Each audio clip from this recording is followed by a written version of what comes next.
छोटा सा है। अब जानकी मैया माला कैसे डाले? तो पता है जनकपुर की स्त्रियां क्या कहती हैं?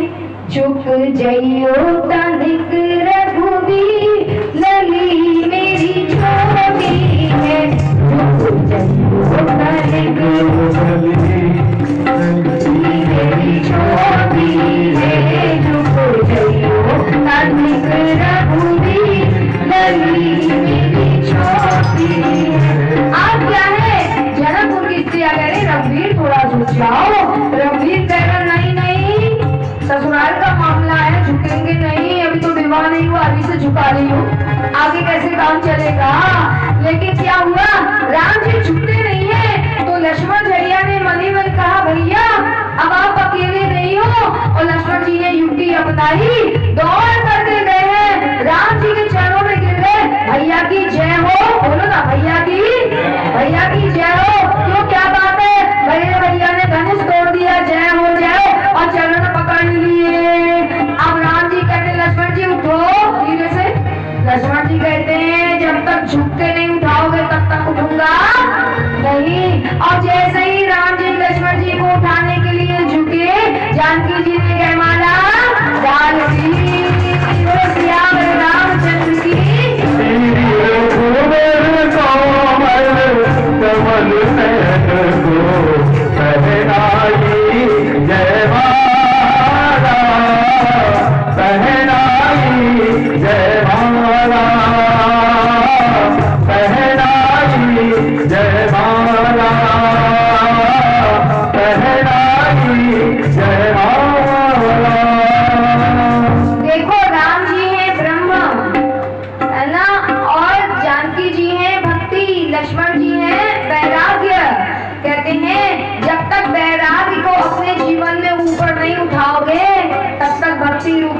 मिलने वाली नहीं है। इसका ये रहस्य है। अब इधर क्या हुआ कि जानकी जी ने जयमाला डाल दी। सारे राजा लोग कहते पकड़ लो बांध लो, इनको यूं ही नहीं ले जाने देंगे जानकी जी को। अब तो जनक जी डर गए। देखिए यहाँ पे छोटी सी बात को समझने लायक है। गोस्वामी जी ने लिखा तुरंत कौन आ गए? परशुराम जी, है ना। तो परशुराम जी को दोष देते हैं भगवान का अवतार का प्रयोजन क्या है। जैसे परशुराम जी आए, जो राजा युद्ध करने को तैयार थे, विवाह के मौके पे युद्ध करने को तैयार थे, जानकी जी को ले जाने नहीं देंगे। तो परशुराम जी जैसे ही आए ना, वो सब खुश भी हो गए और किनारे हो लिए। वो सोचे कि अब तो लगता है परशुराम जी के क्रोध का कि कितनी बार पृथ्वी को क्षत्रियों से रहित किया है। तो सब खुश होकर के किनारे चले गए, सब शांत अपने आप हो गए।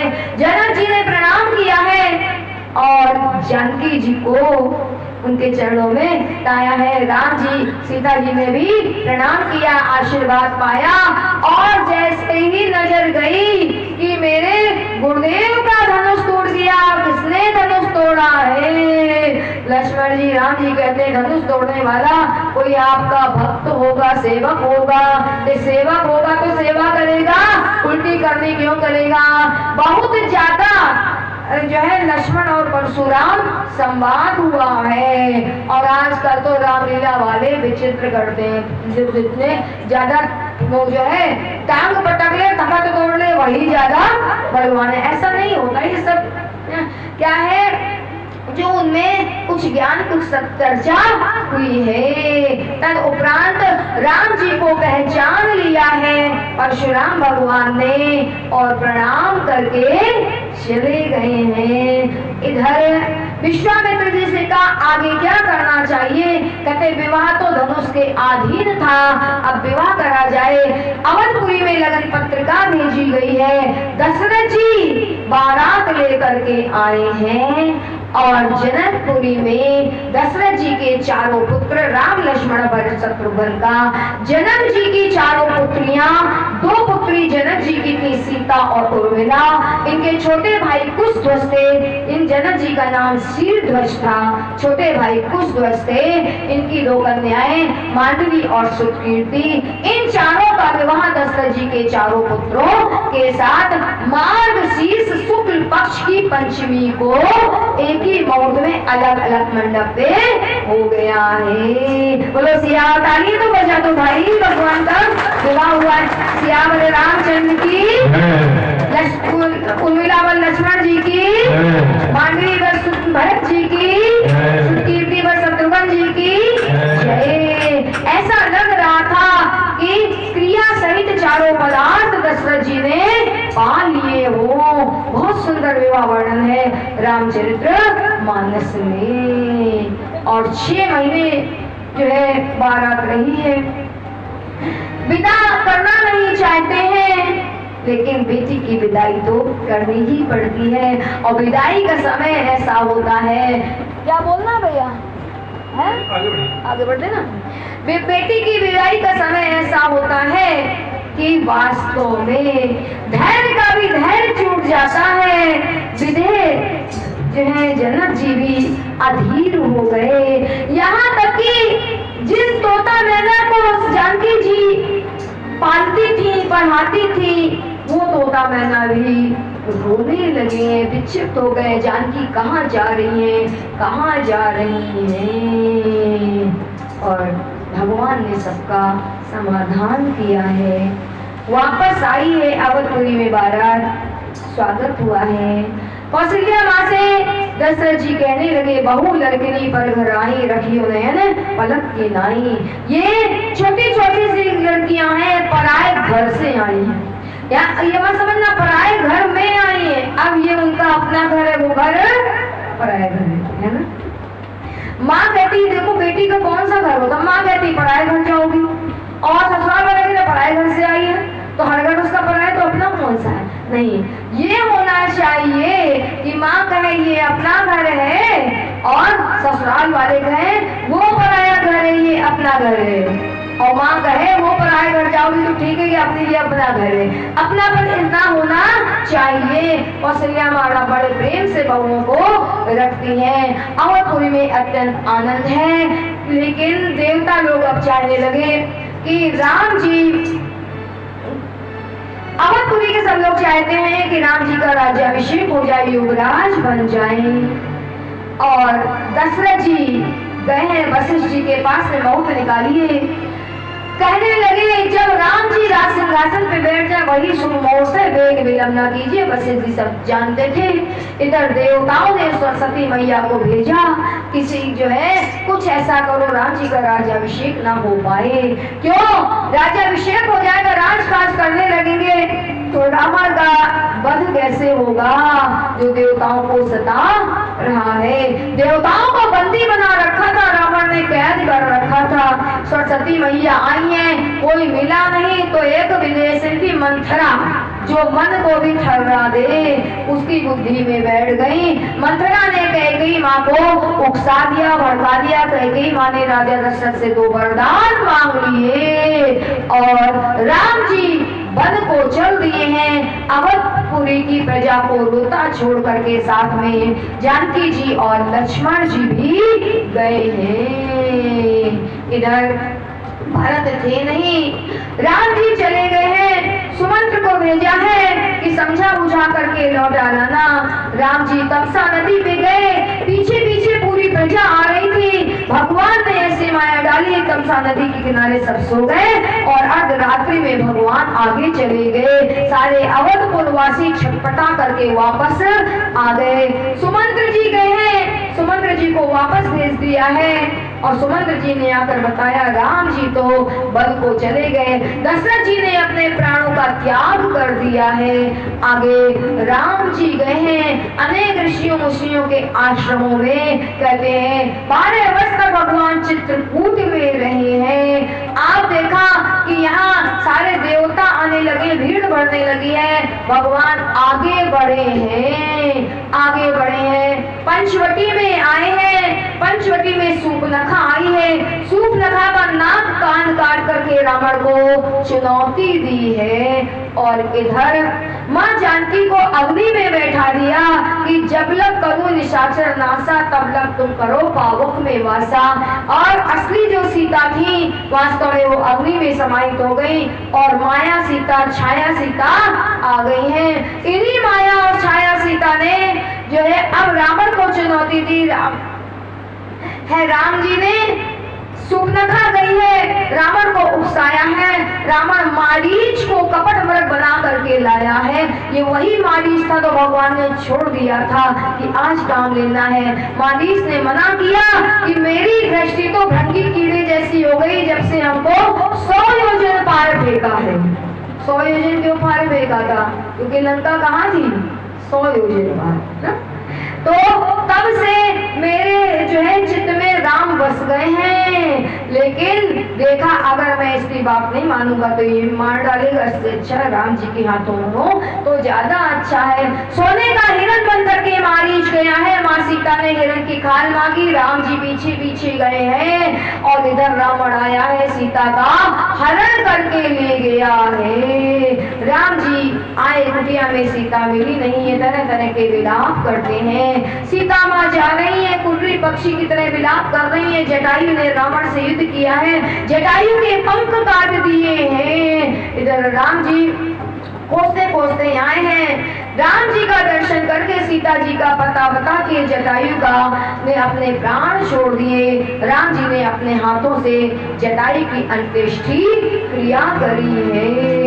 आगे राम जी सबरी मैया के आश्रम में गए हैं। सबरी मैया को नवरा भक्ति का उपदेश दिया है। सबरी मैया ने कहा आप त्रिशूल पर्वत पे जाइए, सुग्रीव से मित्रता होगी। भगवान आए हैं, हनुमान जी से भेंट हुई है और हनुमान जी ने राम जी की सुग्रीव जी की मित्रता कराई है। उसने रीछ बानरों को खोजने के लिए भेजा है। हनुमान जी गए हैं लंका में, जानकी जी का पता लगा कर आए हैं, लंका दहन करके आए हैं। राम जी को बताया, राम जी रीछ बानरों की सेना लेकर के गए हैं, लंका पे चढ़ाई करी है और पूरे लंकापुर वासियों सहित रावण का उद्धार कर दिया है।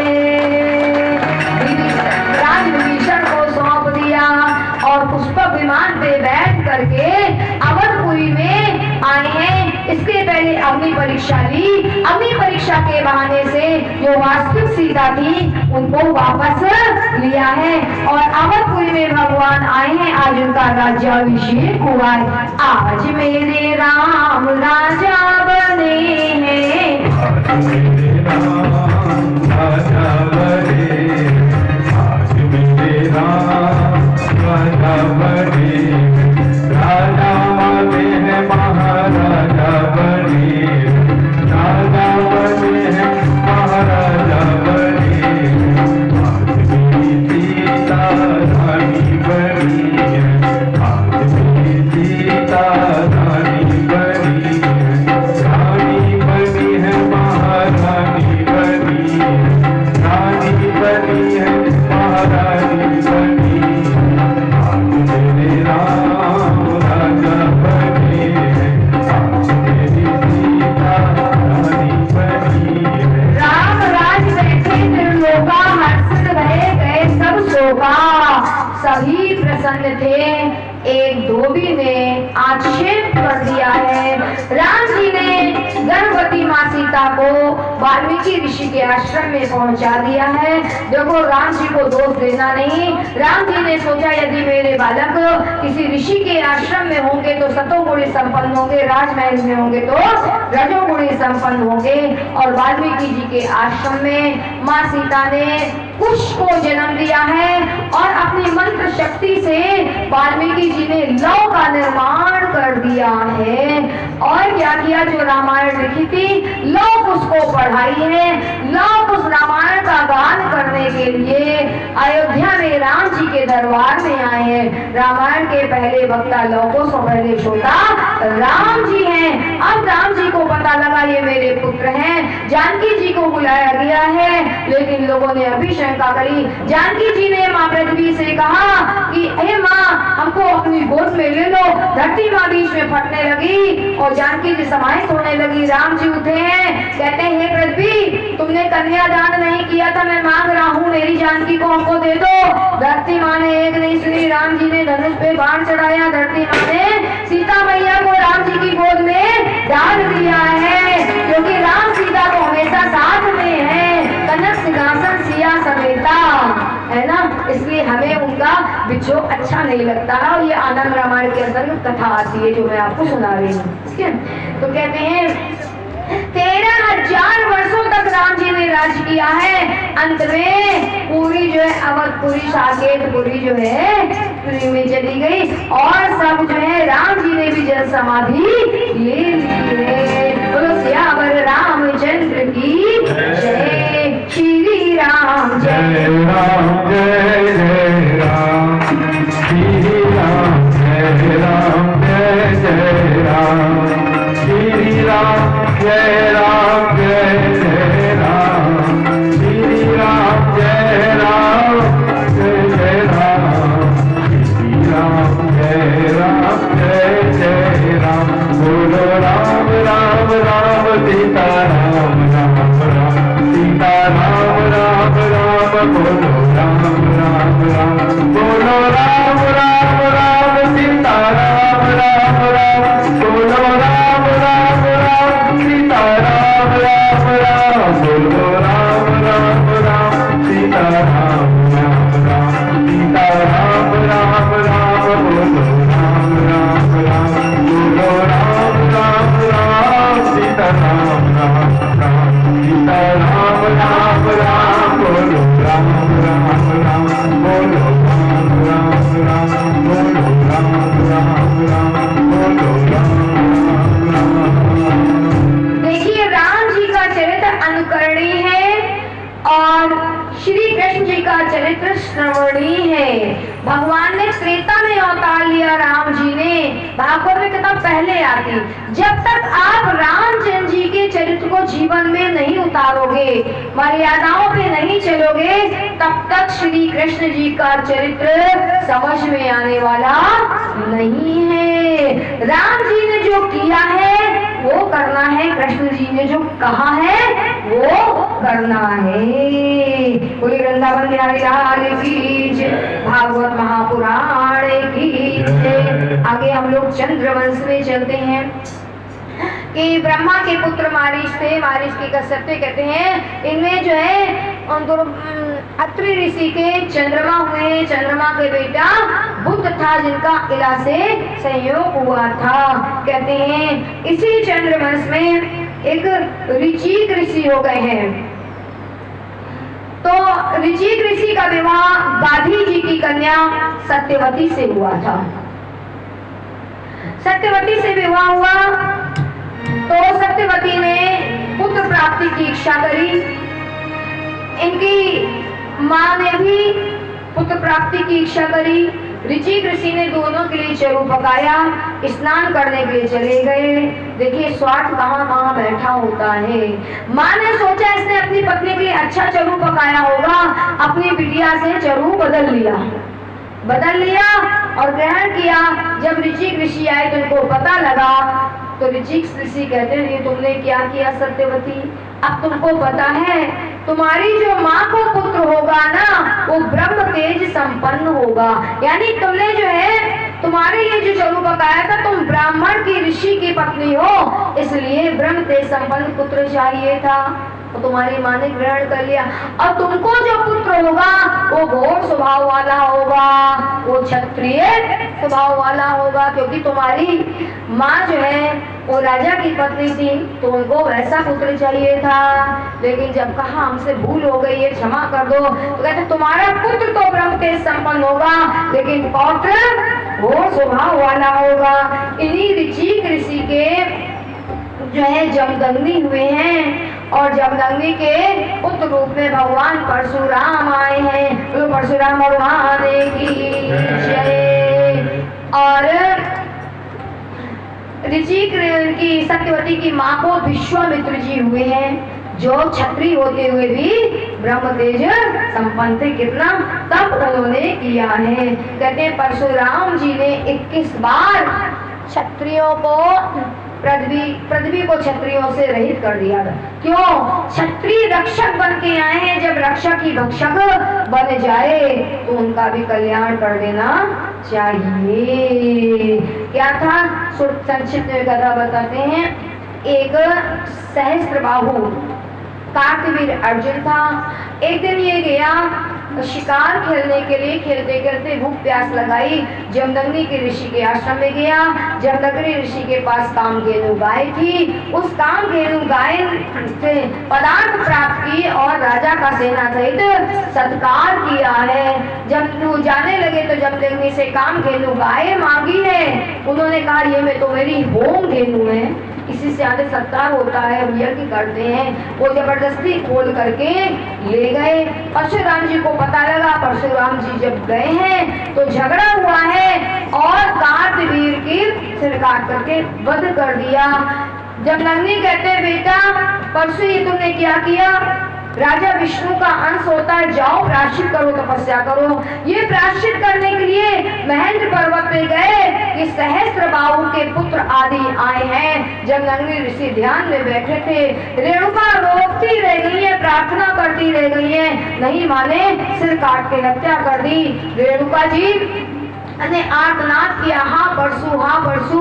परशुराम जी आए हैं, पिता को देखा सिर काट के हत्या कर दी है, तो आक्रमण किया है और निश्चय किया कि पृथ्वी को क्षत्रियों से रहित कर दूंगा। कहते हैं ऐसा युद्ध किया है कि आज भी 9 रक्त के कुंड भर गए हैं। आज भी भूमि कुरुक्षेत्र की भूमि महाभारत के युद्ध से और परशुराम जी के उससे आज भी मिट्टी ला रहे हैं। बोलो परशुराम भगवान की जय। इन्हीं चंद्रवंश में राजा ययाति हुए हैं, पुरु हुए हैं, दुष्यंत हुए हैं, भरत हुए हैं, जिनके नाम पे हमारे देश का नाम भारत वर्ष पड़ा है। एक राजा रंती देव हुए जो अपने लिए कुछ नहीं रखते थे, जो मिलता था वो सब बांट देते थे। एक बार क्या हुआ, 39वें दिन इनको कुछ भोजन प्राप्त हुआ। परिवार के साथ खाने बैठे, एक ब्राह्मण आ गए, आधा भोजन तो ब्राह्मणों को दे दिया। अब आधा भोजन बचा है, वो खाने बैठे तो एक शूद्र अपने कुत्तों को ले आया। राजन मेरे कुत्ते ये भूखे हैं। बाकी भोजन भी उस शूद्र और कुत्ते को दे दिया। और जब पानी पीने बैठे हैं तो चांडाल बेहोश होके गिर गया। राजा ने वो पानी भी उनको पिला दिया। देखो कितनी करुणा वृत्ति ऐसी होनी चाहिए हमारे अंदर भी। 40वें दिन यानी अन्न के बिना प्राण निकल जाते, लेकिन फिर भी जो मिला वो भी बांट दिया है। भगवान प्रकट हो गए। इन तीनों रूपों में भगवान परीक्षा लेने के लिए आए थे रंती देव की। कहा तुम्हारी दान वृत्ति से, करुणा वृत्ति से मैं प्रसन्न हूँ, वरदान मांग लो। रंती देव कहते प्रभु हमको सबके हृदय में बैठा दीजिए। भगवान कहते हृदय में? वो तो मेरा स्थान है, मेरी कुर्सी लेना चाहते हो? नहीं प्रभु, मैं चाहता हूँ संसार का कोई प्राणी दुखी ना हो, मैं अकेला ही सबके दुखों को, सबके कष्टों को भोग लूं। कितनी करुणा वृत्ति है। बोलो रंतदेव महाराज की जय। श्री कृष्ण गोविंद हरे मुरारी हे नाथ नारायण वासुदेव। हरे मुरारी हे नाथ नारायण वासुदेव। हे नाथ नारायण वासुदेव। हे नाथ नारायण वासुदेव। श्री कृष्ण गोविंद हरे मुरारी हे नाथ नारायण वासुदेव। हे नाथ नारायण वासुदेव। हे नाथ नारायण वासुदेव। आगे कुरु वंश का वर्णन किया है, यदु वंश का वर्णन किया है। एक राजा शांतनु थे जिनका चित्त माँ गंगा पे आसक्त हो गया था। गंगा माँ से विवाह का प्रस्ताव रखा। माँ गंगा ने कहा कि मैं जो कुछ करूंगी करने दोगे, रोकोगे टोकोगे नहीं। शांतनु ने शर्तें स्वीकार कर ली। इधर इनको कुछ शाप मिला हुआ था। एक वसु थे तो आए और भी वसु साथ में आए। इन्होंने कहा कि मैं धरती लोक की किसी स्त्री के गर्भ में जाना नहीं चाहता हूँ, तो हमारी माँ बन जाओ, गंगा मैया से कहा। गंगा मैया ने उनकी बात को स्वीकार किया। अब जैसे ही शांतनु के साथ विवाह हो गया, जो वसु थे 8 वसु है ना, 7 वसु जो माँ के गर्भ में आए हैं, तो क्या हुआ कि जैसे ही वो पैदा होते गंगा जी मैया अपने जल में बहा देती है। शांतनु देखते रह जाते कि इसको टोकेंगे तो ये छोड़ के चली जाएगी। 7 पुत्रों को बहा दिया। 8वें जो वसु थे, जिनका मुख्य अपराध था, वो स्वयं 20 पिता बन के आए थे, देवराज बन के आए थे। जब ये प्रकट हुए तो इनको ले जाने लगी हैं। शांतनु सह ना सके, कहने लगे, अरे तू कैसी स्त्री, अपनी संतानों को बहा रही, मेरा राज्य कैसे चलेगा, किसी को तो रखोगी कि नहीं। और गंगा माँ बिना कुछ बोले अपने पुत्र को शांतनु की गोद में दे दिया और स्वयं चली गई। देखिए, इनका नाम देवव्रत रख दिया गया। इधर शांतनु दुखी रहने लगे, देवव्रत थोड़े बड़े हो गए। एक दिन मल्लाह की कन्या सत्यवती थी, उन पे आसक्त हो गए। विवाह का प्रस्ताव रखा। मल्लाह ने कहा कि मेरी पुत्री का पुत्र राज का अधिकारी होगा, इस शर्त पे मैं विवाह करूंगा। शांतनु कहते हैं, विवाह हो या ना हो, राज का अधिकारी तो मेरा पुत्र देवव्रत है। उदास रहने लगी। देवव्रत को ये बात पता लगी। देवव्रत गए मल्लाह के पास में और कहने लगे, आप अपनी पुत्री का विवाह मेरे पिता से कर दीजिए। मैं कहता हूँ ना कि मैं राज सिंहासन पे नहीं बैठूंगा। मल्लाह ने कहा, तुम नहीं बैठोगे, तुम्हारे पौत्र पुत्र वो तो अधिकार जमाएंगे। तो कहा, मैं प्रतिज्ञा करता हूँ आज से मैं विवाह ही नहीं करूंगा। आकाशवाणी हुई कि अपने पिता के सुख के लिए ऐसे भीष्म पिता जो है भीषण प्रतिज्ञा की, इसलिए आपका नाम भीष्म पड़ेगा। बोलो भीष्म पितामह की जय। और कहने लगे, तब से क्या हुआ है, 2 पुत्र हुए हैं सत्यवती से, विचित्रवीर और चित्रांगत। ये क्या था, चित्रांगत की मृत्यु हो गई। विचित्रवीर के लिए जो है काशी राज की कन्याएं अम्बा, अंबिके, अंबालिके, ये भी पितामह हरण करके ले आए। अम्बा साल को चाहती थी, तो बताया कि मैं साल को चाहती, तुम हरण करके ले आए, तुम विवाह करो। का मेरी तो प्रतिज्ञा, विवाह नहीं करेंगे। साल के साथ पास अम्मा को भेजा, साल ने स्वीकार नहीं किया। अम्बा ने श्राप दे दिया और यही अम्बा शिखंडी हुई है, भीष्म पितामह मृत्यु का कारण बनी है। अंबिके और अंबालिके थी, तो क्या था, विचित्र वीर जो थे इनकी भी मृत्यु हो गई, संतान नहीं हुई है क्योंकि रोगी पैदा हुए थे। अब सत्यवती माँ के औरस पुत्र वेद व्यास भगवान जो पाराशर ऋषि के पुत्र थे, वो उनको बुलाया है और उनको बुलाया है। जैसे ही अंबालिके को भेजा है, व्यास जी भगवान का अवतार है, उनके तेज को सहन ना कर पाई, आंखें बंद कर ली। परिणाम स्वरूप गर्भ तो ठहरा, अंधा बालक धृतराष्ट्र पैदा हुआ है। दूसरी जो थी अंबालिके, ये गई है, आंखें तो नहीं बंद करी लेकिन व्यास जी के तेज को नहीं सहन कर पाई, शरीर की कांति उड़ गई, रंग फीका पड़ गया, पांडु रोग ग्रसित पांडु हुए हैं। अब क्या करें, कोई भी संतानें योग्य नहीं है। दासी को भेजा है, दासी इनके तेज को सहन कर गई और परम धर्मात्मा विदुर जी प्रकट हुए हैं। कहते हैं धृतराष्ट्र का विवाह गांधारी से हुआ था, जिनके 100 पुत्र हुए हैं, और पांडवों को श्राप लगा था कि तुम स्त्री संग करोगे तो तुम्हारी मृत्यु हो जाएगी।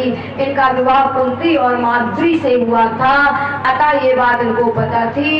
इन्होंने कुंती से कहा कि आपको दुर्वासा ऋषि ने देव आह्वान मंत्र दिया है, आप देवताओं का आह्वान करिए, संतान प्राप्त करिए। धर्मराज का आह्वान किया है, युधिष्ठिर हुए हैं। पवन देव का आह्वान किया है, भीमसेन हुए हैं। और पवन देव के आह्वान से भीमसेन हुए हैं। इंद्र का आह्वान किया है, अर्जुन हुए हैं। अश्विनी कुमारों का आह्वान किया, नकुल सहदेव हुए हैं। माद्री से आह्वान करवाया, जिससे नकुल सहदेव हुए हैं। ये 5 पांडव थे और कहते हैं कि उन्हीं पांच पांडवों के अर्जुन के पुत्र अभिमन्यु हुए हैं और अभिमन्यु के आप साक्षात परीक्षित हैं। और पता है आपको, आप तो माता के गर्भ में ही आपकी मृत्यु हो गई थी, आप जल गए थे। श्री कृष्ण भगवान ने कृपा करके आपको जीवन दान दिया है। जब इतना बता कहा है उन्होंने तो कहते हैं मैं श्री कृष्ण भगवान की लीलाओं को विस्तार से सुनना चाहता हूँ, क्योंकि ये मेरा जीवन तो उन्हीं का दिया हुआ है। यहाँ तक जो है आपको नवम स्कंद की कथा श्रवण कराई गई। अब 10वें स्कंद में चलती है नाम संकीर्तन। गोविंद मेरो है, गोपाल मेरो है, गोपाल मेरो है, श्री बाके बिहारी रघुनाथ मेरो है, श्री बाके बिहारी रघुनाथ मेरो है, मेरो है, गोपाल मेरो है,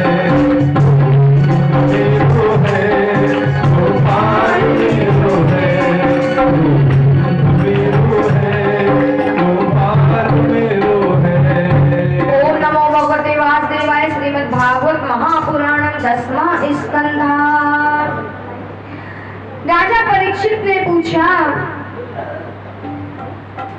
कि गुरुदेव बताइए श्री कृष्ण भगवान ने कैसे अवतार लिया और क्या क्या लीलाएं की। कहने लगे सुखदेव जी राजन 4 दिन बीत गए हैं तुमको कथा सुनते सुनते, तुम थक गए होगे, थोड़ा विश्राम कर लो, भूख प्यास लगी होगी, कुछ खा पी लो।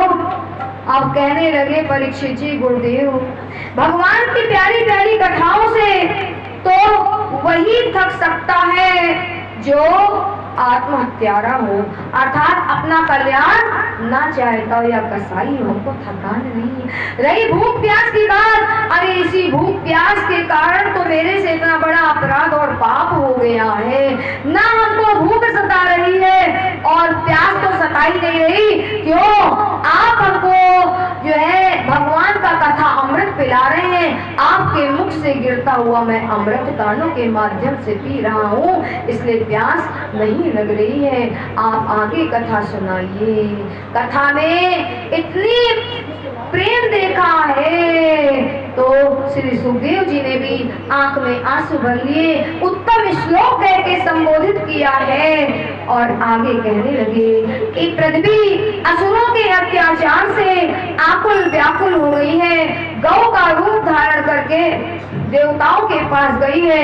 देवता ब्रह्मा जी के पास में गए हैं। ब्रह्मा जी कहते हैं कि धरती माता के दुख को तो एकमात्र भगवान दूर कर सकते हैं, लेकिन भगवान कहाँ मिले? भगवान भोलेनाथ कहते हैं हरि व्यापक सर्वत्र समाना, प्रेम से प्रकट हुए मैं जाना। लेकिन जब आतुरता होती है तो प्रेम धैर्य भक्ति कहाँ होती है? और सारे देवता मिल करके कहाँ पे आ गए? क्षीर सागर के तट पे आ गए हैं और भगवान की स्तुति कर रहे हैं, प्रार्थना कर रहे हैं। घनश्याम नाथ मोहि अखियाँ प्यासी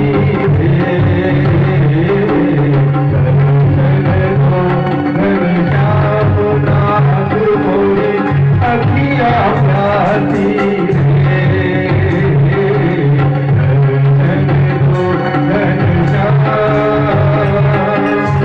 द्वार दया का जब तू खोले, द्वार दया का जब तू खोले, पंचम पर में होता बोले। द्वार दया का जब तू खोले, पंचम पर में होता बोले।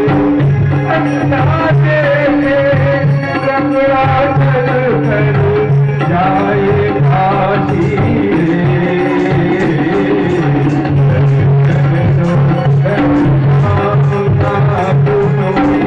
अखियाँ प्यासी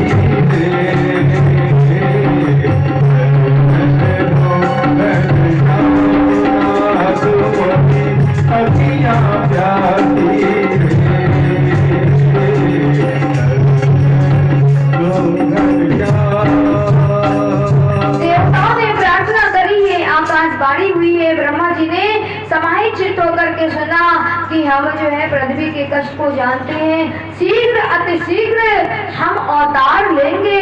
आप लोग जाइए मेरी लीला में संयोगी बनने के लिए। कहाँ जाकर के? गोकुल में जाकर भोग वाले वृक्ष आदि बन जाइए। अब ब्रह्मा जी ने जो आकाशवाणी सुनी थी वो सबको बता दी है। इधर सारे देवी देवता आए हैं, भोग ग्वाल ऋषि मुनि आदि सब बन गए हैं। स्वयं गोलोक धाम गोकुल बन गया है। भगवान के आने की पूरी तैयारी हो गई। कहते हैं देवक की कन्या थी देवकी, इनका विवाह सूरसेन के पुत्र वसुदेव जी से होना था। कहते हैं जबकि देवकी और 8 बहनें थी, उनका पहले वसुदेव जी से विवाह हो चुका था। अब देवकी जी का विवाह सूरसेन से हुआ है। इनका चचेरा भाई कंस था। अब देवकी की विदाई का समय आया तो अपनी बहन पे बड़ा प्रेम उमड़ा और कहा मैं अपनी बहन को छोड़ने स्वयं जाऊंगा। रथ की रास हाथ में पकड़ ली है, रथ चलाने लगा। देवताओं ने आकाशवाणी कर दी, हे कंस जितने प्रेम से तू विदा कर रहा है अपनी बहन को, इसका 8वां पुत्र तेरा काल होगा। अब जैसे ही सुना है सारा प्रेम जाता रहा और क्या कर रहा है, तलवार खींच ली देवकी की हत्या करने के लिए।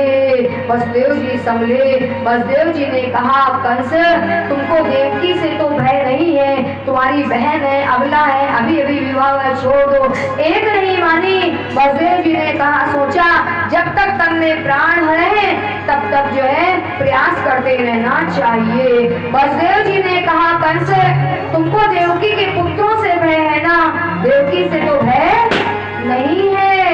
मैं प्रतिज्ञा करता हूँ कि देवकी के प्रत्येक पुत्र को ला करके आपके हाथ में सौंप दूंगा।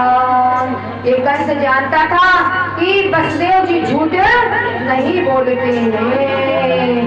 अतः देवकी वसुदेव जी चले गए हैं। जो ही पुत्र का जन्म हुआ है वसुदेव जी ने ला करके कंस को दिया है। कंस ने सोचा देखो कितना सच का पालन किया है। आकाशवाणी ने 8वें पुत्र के लिए कहा था और ये तो पहला है, इसलिए वसुदेव जी से कहा जाओ तुम ले जाओ इसको। वसुदेव जी लेकर आ ही रहे थे, सोचते जा रहे थे कि दुष्ट का प्रेम स्थिर नहीं होता है, क्षणे रुष्टा क्षणे तुष्टा। इतने में क्या हुआ, नारद जी आए। देवताओं ने सोचा यदि कंस के पाप बढ़ेंगे नहीं तो जल्दी भगवान आएंगे नहीं। जल्दी भगवान को भी जल्दी ये खेलने की आ गए। तो कंस के पाप बढ़ेंगे नहीं तो जल्दी भगवान आएंगे नहीं। अतः देवर्षि नारद को भेज दिया। देखो नारद कौन है जिनकी बात को कोई रद्द न कर सके, वो नारद है। नारद के विषय में उल्टी सीधी धारणा मत बनाया करो, ये काम बनाते हैं, काम बिगाड़ते नहीं है। भगवान का अवतार है नारद जी। नारद जी आए। नारद जी एक ऐसे हैं जहाँ जो हर जगह प्रवेश कर जाते हैं, हर जगह इनकी पूजा होती है। कंस ने इनकी पूजा करी। नारद जी ने एक पुष्प उठाया और यूं देखने लगे, इधर घुमाते हैं इधर घुमाते हैं। कंस ने कहा देवर्षि क्या देख रहे हैं? नारद जी कहते हैं मैं सोच रहा हूँ इसमें पहला कौन है और 8वां कौन है। इधर से गिनता हूँ तो ये पहला है, ये 8वां, इधर से गिनता हूँ तो ये पहला है और ये 8वां है। क्या बात मतलब है? मतलब ये है कि देवकी का कोई भी पुत्र 8वां पुत्र हो सकता है। नारद जी तो कह के चले गए। कंस ने वसुदेव को बुलवा भेजा और वसुदेव के पुत्र को लिया है, जमीन पर पटक करके उसकी हत्या कर दी। एक एक करके 6 पुत्रों की हत्या कर दी।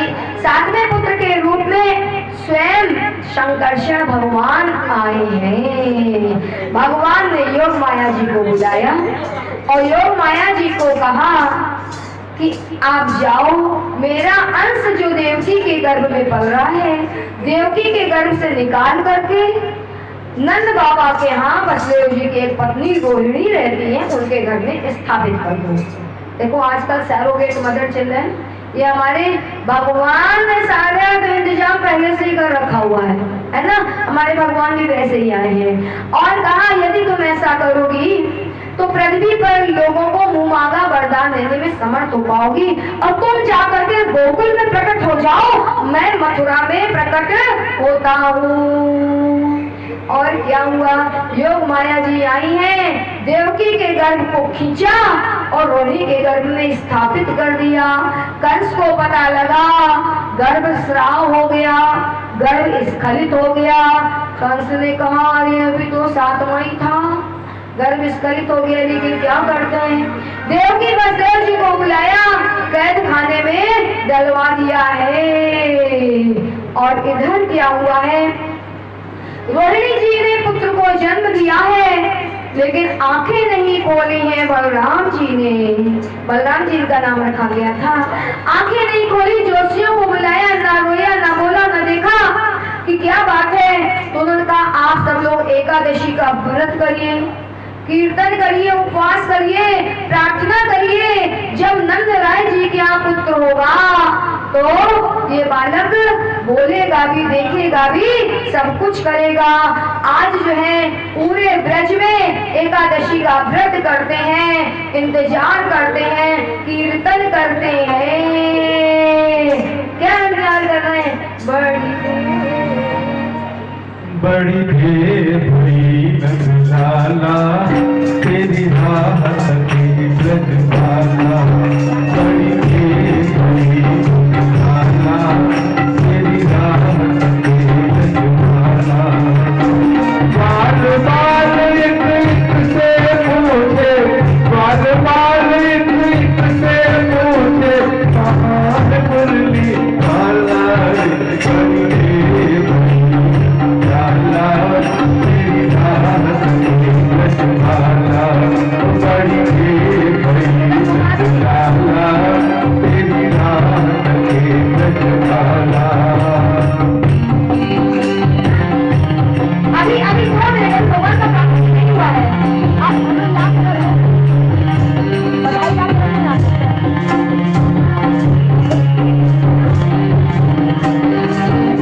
संकट से आज वो धरती जिस पर तूने जन्म लिया, जिस पर तूने जन्म लिया, पूरा कर दे,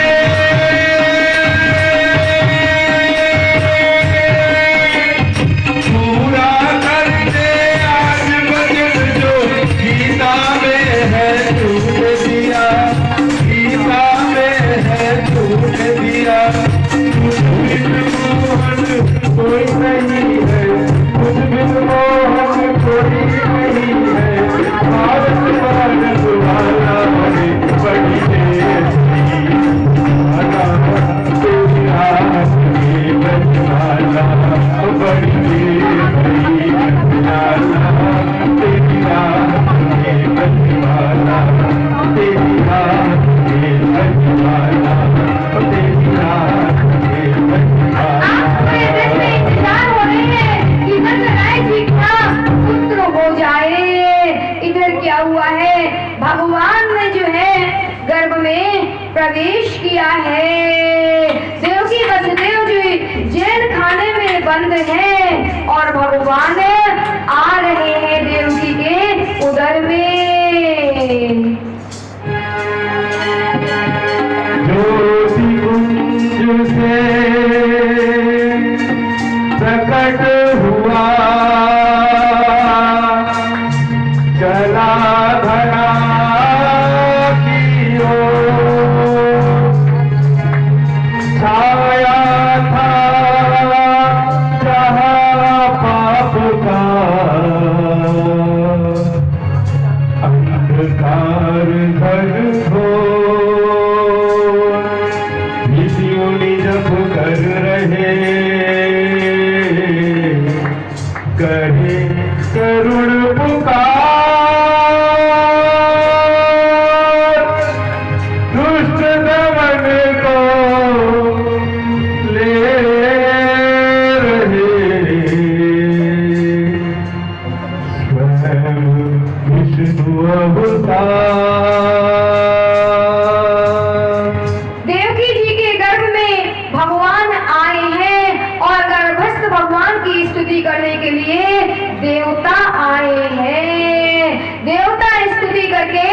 चले गए। भाद्रपद का महीना है, अष्टमी तिथि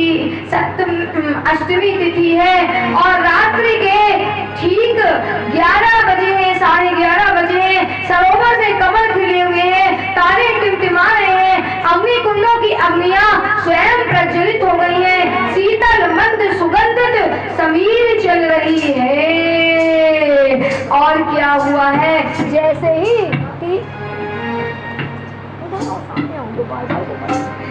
ही ठीक 12 बजे हैं कि जेल का कक्ष प्रकाश से भर गया है और चतुर्भुजी रूप में नारायण प्रकट हो गए। अब देवकी जी ने देखा है चतुर्भुजी रूप में नारायण प्रकट हुए हैं और तो और कहा कि देवकी ने स्तुति की, वसुदेव जी ने स्तुति की है और वसुदेव जी डर गए। याद आ गई कहीं कंस आ गया और कंस को पता लग गया तो क्या होगा। भगवान ने कहा वासुदेव जी आप डर रहे हैं, डरिए नहीं, हमको शीघ्र अतिशीघ्र गोकुल में पहुंचा दीजिए। और देवकी ने कहा कोई देखेगा कहेगा 4 हाथ के बालक आप शिशु हो जाइए।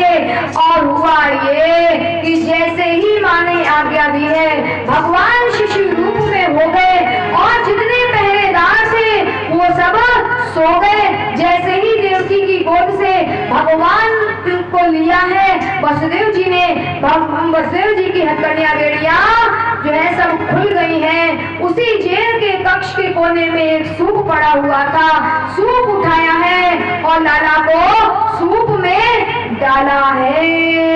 और घर में जन्म लिया वो तो पल भर वहाँ न ठहरा, वो तो पल भर वहाँ न ठहरा। सूख गए सब तारे खेल के देते थे जो पहरा, जो देते थे जो पहरा। आया अंबर से संदेश मानो वासुदेव आगे, माया अंबर से संदेश मानो वासुदेव आगे। बालक लेकर जाओ कस्तूरी के द्वार, गीता तेरी जाने तेरी माया कल माया नहीं हार। गीता तेरी जाने सारे जग के हैं कर जगहार। गीता तेरी जाने। अब जैसे ही वसुदेव जी ने उठाया है ना और सूप में लाला को डाला है, जो अभी आकाश में तारे टिमटिमा रहे थे, जोर की बिजली कड़कने लगी है और मूसलाधार वर्षा होने लगी है। वसुदेव जी तो ठिठक गए, डर गए कि कैसे लाला को हम ले जाएं इतनी बरसात में। बरखा चपल चंचला चपला कंद समान डरावे, वो तो कंद समान डरावे। ऐसे में शिशु को लेकर के बाहर भेजते जाए, तो बाहर ऊपर से जो वर्षा का पानी हो रहा था नीचे आगे बढ़े, यमुना जी जल बढ़ा रही थी। तुरंत जो है भगवान शंकर शेषनाग जी आ गए, प्रथम सेवा का मौका मिला है और सूप पे बैठ गए, अपने घरों का छाता लगा लिया है। प्रभु का सेवक शेषनाग देखो जाके उसके पास, प्रभु का सेवक शेषनाग देखो जाके उसके पास। लिया मन का कपार, माया का माया नहीं भार। गीता तेरी सारे जग के हैं चले तुम्हार। लीला तेरी क्या हुआ है कि ले जा रहे हैं, उधर तो हुआ था ऊपर से मूसलाधार वर्षा हो रही है, नीचे से यमुना जी ने देखा, यमुना मैया ने ये तो मेरे प्रीतम है, मेरे स्वामी है, हमें जो है इनका पाद प्रक्षालन करना है, चरण छूना है। और यमुना जी उछल उछल के आगे बढ़ने लगी है। इधर यमुना जी बढ़ रही है, वसुदेव जी थोड़ा सा ऊपर उठाते हैं सूप को और यमुना जी उछलती हैं। जो हृदय में उतावली थी कि चरण छू ले, वसुदेव जी और ऊपर करते हैं। वासुदेव प्रभु हिम्मत हारे, देख जगी जमुना को, देख जगी जमुना को, चरण छूने की अभिलाषा हिमगिरी के नदना की, हिमगिरी के नदना पता नहीं क्या दिया है कि वो उतावल बढ़ती आ रही है। लाला ने देखा कि पिताजी तो मेरी रक्षा करने पे लगे हुए हैं और ये मानेंगे नहीं, तो लाला ने क्या किया है, भगवान ने अपना दायां चरण जो है थोड़ा सा सूप से बाहर निकाल दिया है। और क्या हुआ, यमुना मैया गदगद हो गई, चरण को छुआ है और शांत हो गई। तूने पग सुकुमार दिए पानी में उतार, तूने पग सुकुमार दिए पानी में उतार, चुके रास्ता बन गई यमुना की धार, लीला तेरी तू जाने, तेरी माया का समाया कभी भार, लीला तेरी तू जाने, तू ही जाने ओ श्याम तू ही जाने, तू ही जाने ओ श्याम तू ही जाने, सारे जग के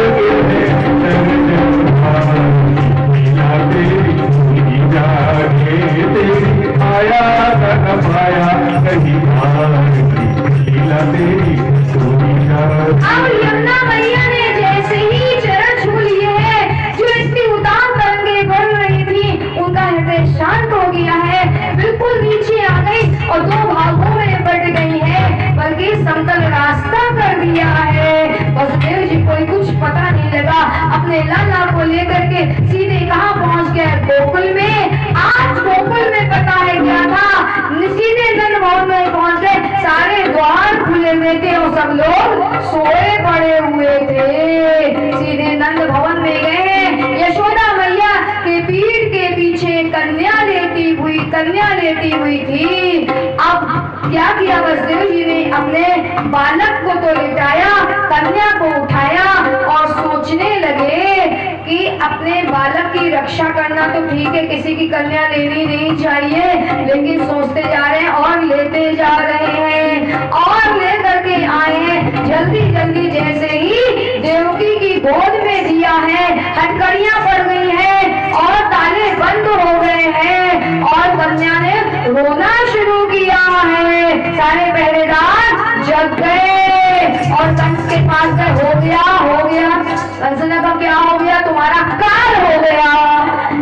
तो कंस जो है सोया था, हड़बड़ा करके आया है।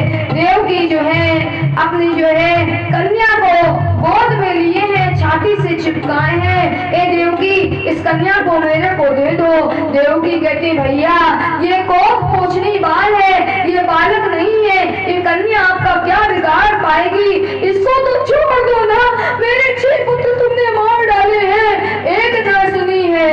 कंस ने खींच लिया है देवकी की गोद से कन्या को, पटकना चाहा, छिटक करके आकाश में उड़ गई है, अष्टभुजी भवानी बन गई और कहने लगी कंस तेरे जैसे कितनों ने मेरे को मारना चाहा, जा तेरा मारने वाला गोकुल में कहीं पैदा हो चुका है। और खुद बेकार के गाल में चले गए। ये विंध्याचल पर्वत पे चली गई, वो विंध्येश्वरी मैया की जय, योग माया जी की जय। कंस जो है अपना सा मुंह लेकर के देवकी से क्षमा मांगते हुए चला गया है। गोविंद मेरो है गोपाल मेरो है, गोविंद मेरो है गोपाल मेरो है, गिरिबा के बिहारी नंदलाल मेरो है, गिरिबा के बिहारी नंदलाल मेरो है।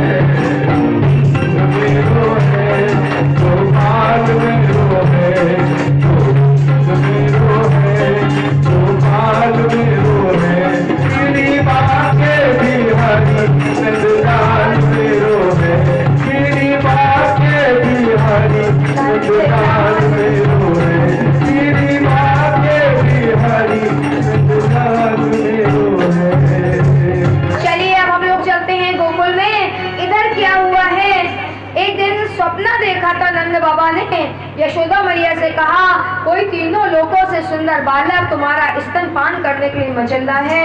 यशोदा मैया ने कहा हाँ बात तो सही है, और अपनी बहनों को नंदा सुनंदा को सेवा में लगा दिया।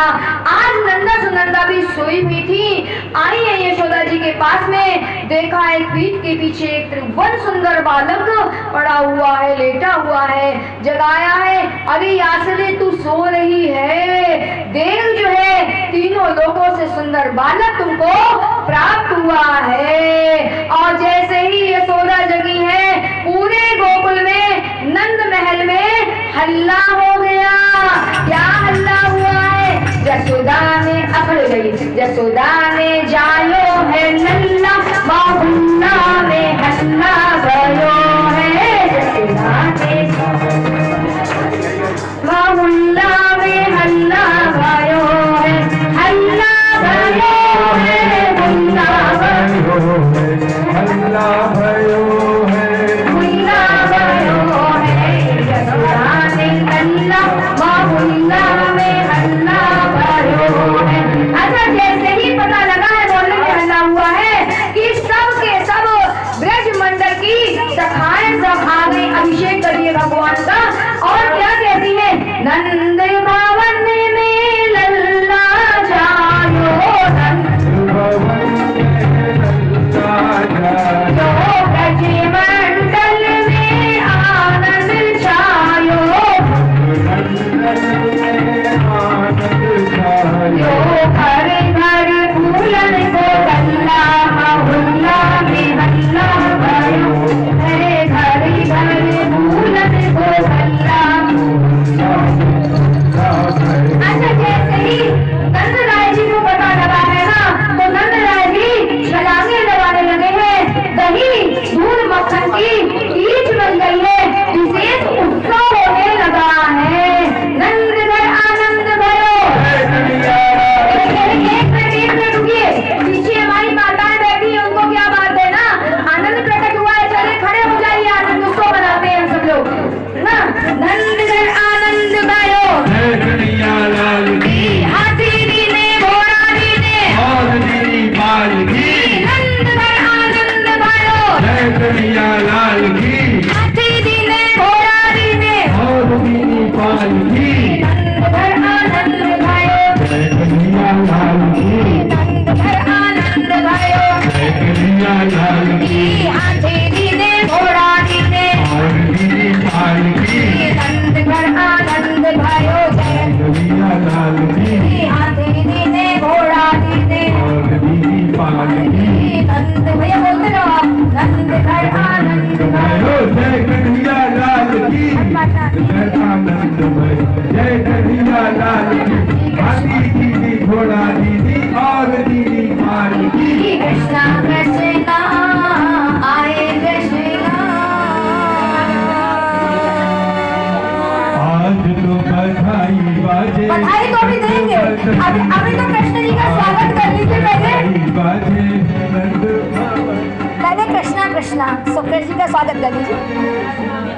कृष्णा कृष्णा आए कृष्णा, हरे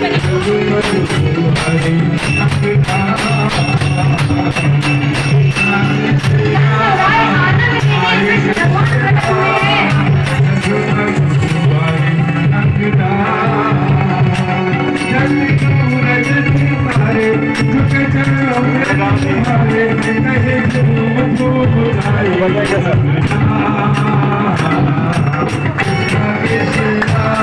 आप भी मारिए। चलो मैं तुम्हारे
की बजाए